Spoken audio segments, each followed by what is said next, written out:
जनवरी 1943 में 86 वर्षीय एक व्यक्ति की द न्यूयॉर्कर होटल के कमरा नंबर 3327 में अकेले मृत्यु हो गई। वो लगभग कंगाल हो चुका था और उसकी दिनचर्या केवल स्थानीय कबूतरों को दाना खिलाने तक सिमट गई थी। उसका शव मिलने के कुछ ही घंटों के भीतर अमेरिकी सरकारी एजेंट उस कमरे में पहुंच गए। उन्होंने उसकी निजी फाइलें, तकनीकी दस्तावेज और नोटबुक्स जल्दी पैक कर ली और उन्हें टॉप सीक्रेट घोषित कर दिया।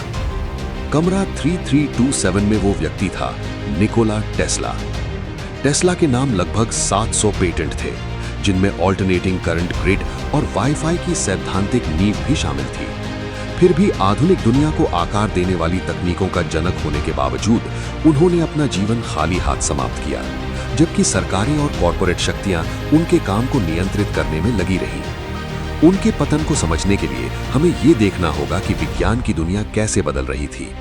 सदियों तक गैलीलियो गैलीली और आइजैक न्यूटन जैसे वैज्ञानिक केवल ज्ञान की खोज से प्रेरित थे, तारों को समझने और गुरुत्वाकर्षण के रहस्यों को जानने की जिज्ञासा से। लेकिन 19वीं सदी की औद्योगिक क्रांति ने विज्ञान को एक नया मालिक दे दिया, निवेशक। अब प्रयोगशालाएं कॉरपोरेट दान से चलने लगी और वैज्ञानिक खोज दो दिशाओं में बट गई, एक तरफ ज्ञान और दूसरी तरफ मुनाफा। टेस्ला एक शुद्ध आविष्कारक थे। उनका लक्ष्य था मानवता की प्रगति। लेकिन जिन लोगों के हाथ में चेकबुक थी, वे सिर्फ ये जानना चाहते थे कि क्या बेचा जा सकता है और क्या नियंत्रित किया जा सकता है। इस खेल को थॉमस एडिसन से बेहतर कोई नहीं समझता था। अमेरिका में डायरेक्ट करंट यानी डीसी बिजली पर उनका लगभग एकाधिकार था। समस्या ये थी कि डीसी बिजली लंबी दूरी तय करते हुए तेजी से कमजोर होती जाती थी। किसी शहर को रोशन रखने के लिए हर आधे मील पर एक विशाल कोयला आधारित पावर स्टेशन बनाना पड़ता था। टेस्ला ने एक बिल्कुल अलग रास्ता चुना। उन्होंने ऑल्टरनेटिंग करंट यानी एसी सिस्टम विकसित किया, जिसमें इलेक्ट्रॉन्स तरंगों की तरह आगे पीछे गति करते हैं। इससे बिजली सैकड़ों मील दूर तक बहुत कम ऊर्जा हानि के साथ पहुंच सकती थी।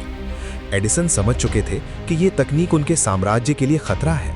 उन्होंने एसी को खतरनाक साबित करने के लिए एक भयावह प्रचार अभियान चलाया। आवारा कुत्तों और बिल्लियों को पकड़कर सार्वजनिक रूप से एसी करंट से मार दिया गया ताकि लोग डर जाएं। लेकिन ये अभियान असफल रहा। 1893 में वर्ल्ड्स कोलंबियन एक्सपोजिशन में टेस्ला ने पूरे शिकागो वर्ल्ड फेयर को एसी बिजली से रोशन कर दिया। उसी क्षण दुनिया समझ गई कि भविष्य एसी का है। इसके बाद टेस्ला को इतिहास की सबसे बड़ी औद्योगिक परियोजनाओं में से एक मिली, नायाग्रा फॉल्स पर पहला विशाल जल विद्युत ऊर्जा संयंत्र बनाने का अनुबंध। सदी खत्म होते होते ये साफ हो चुका था कि पूरी दुनिया की बिजली व्यवस्था सिर्फ टेस्ला के एसी सिस्टम पर ही टिक सकती थी। लेकिन इतनी विशाल तकनीक को लागू करने के लिए बहुत धन चाहिए था। टेस्ला के सहयोगी जॉर्ज वेस्टिंगहाउस आर्थिक संकट में फंस चुके थे। उन्होंने टेस्ला से एक रॉयल्टी समझौता किया था, जिसके अनुसार हर हॉर्स पावर बिजली पर टेस्ला को भुगतान होना था। यदि वो अनुबंध चलता रहता तो टेस्ला दुनिया के सबसे अमीर इंसान बन सकते थे। लेकिन टेस्ला ने वो अनुबंध अपने हाथों से फाड़ दिया। उन्होंने अपनी संभावित अरबों की संपत्ति त्याग दी, सिर्फ इसलिए कि मानवता की प्रगति रुक न जाए। इसके बाद उन्होंने अपना ध्यान आसमान की ओर मोड़ा। रेडियो तरंगों की खोज के बाद उन्होंने वैश्विक वायरलेस संचार और मुफ्त बिजली प्रसारण के लिए वार्डनक्लिफ टावर का निर्माण शुरू किया। उन्हें फंडिंग मिली दुनिया के सबसे शक्तिशाली बैंकरों में से एक जेपी मॉर्गन से। लेकिन जल्द ही मॉर्गन को एक समस्या समझ आ गई। अगर बिजली हवा के माध्यम से मुफ्त भेजी जा सकती है तो लोग उसका बिल कैसे भरेंगे? कहा जाता है कि मॉर्गन ने सिर्फ एक सवाल पूछा, मीटर कहां लगाए जाएंगे? और उसी क्षण टेस्ला की फंडिंग रोक दी गई। वार्डनक्लिफ टावर अधूरा रह गया। विज्ञान सही था, लेकिन व्यापार मॉडल विफल था। बिना संसाधनों के टेस्ला अपने ही विचारों को दूसरों के हाथों बिकते देखते रहे। गुलियल्मो मार्कोनी ने टेस्ला के पेटेंट्स का उपयोग करके रेडियो प्रसारण विकसित किया और अंततः नोबेल पुरस्कार जीत लिया। धीरे धीरे टेस्ला दुनिया से कटते गए। उनका दिमाग अब भूकंप मशीनों और डायरेक्टेड एनर्जी बीम जैसी अवधारणाओं में उलझ चुका था, जबकि वैज्ञानिक संस्थाएं उन्हें पागल कहने लगी। फिर भी आधुनिक विज्ञान लगातार उनके विचारों को सही साबित कर रहा है।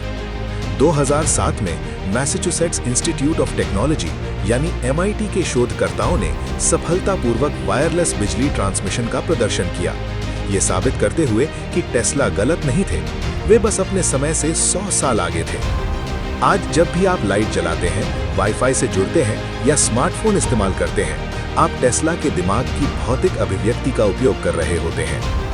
हमारी दुनिया को शक्ति देने वाली तकनीक टेस्ला की है, लेकिन उस शक्ति के बदले हर महीने हमसे पैसा वसूलने वाली व्यवस्था पूरी तरह एडिसन और जेपी मॉर्गन की विरासत है।